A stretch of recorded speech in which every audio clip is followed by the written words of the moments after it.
Mga master, isa pang table na included sa DepEd Memorandum number 26 series of 2024 tungkol po sa PVP.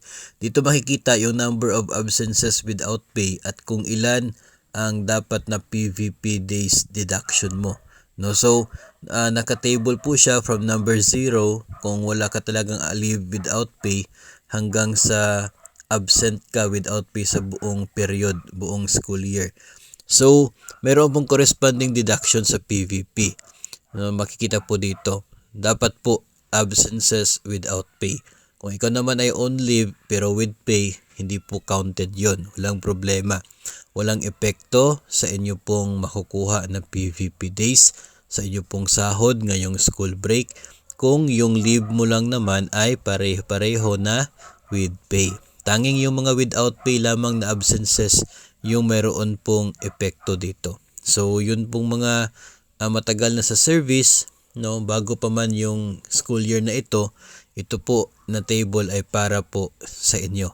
Depende sa inyo pong actual na leave without pay. So, kung meron kang 30 days na leave without pay for this entire school year, 7 days yung PVP deduction mo.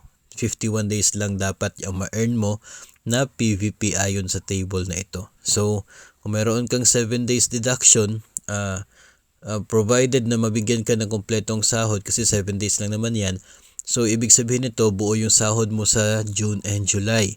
Then, pagdating ng August o kaya ay baka sa July, pwede na po na doon sila magdeduct ng 7 days na PVP overpayment.